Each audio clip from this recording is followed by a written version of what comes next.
Art is a fundamental part of my life and always has been. It is a form of communication, it is a form of inspiration, it's a way of stepping out of the problems of everyday life, coming up with answers to those really big questions about climate change, about the fuel crisis, about war, thinking from a different perspective.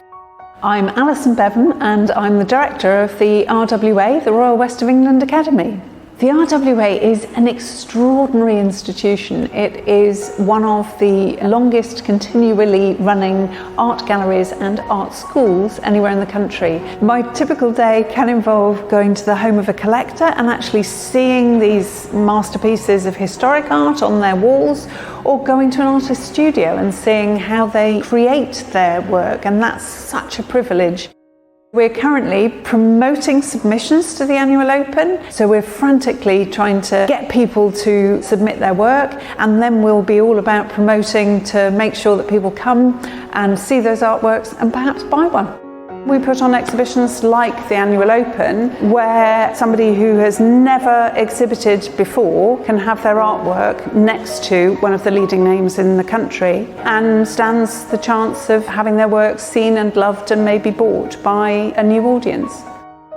The RWA, being an academy, has academicians at its heart. Any professional artist can apply to become an academician. We're then inspiring new generations of artists by some of the extraordinary outreach work that we're doing with people in really disadvantaged communities, or who have a physical or learning disability, giving them that next step to becoming an artist and expressing themselves artistically. It's really hard to choose favourites. They change on a daily basis.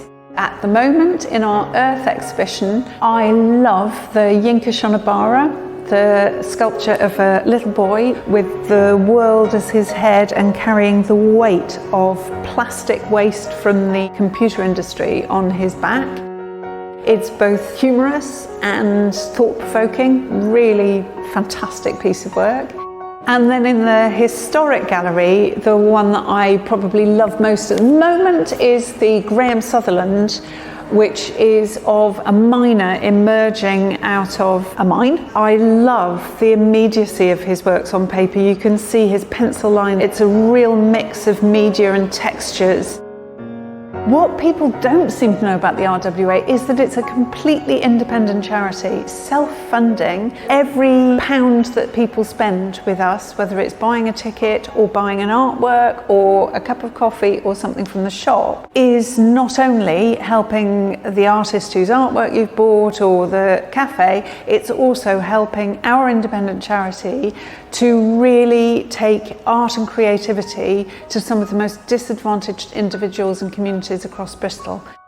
So we hope that that makes them feel better when they know that it's not some corporate thing, or that their money doesn't make a difference. It really does.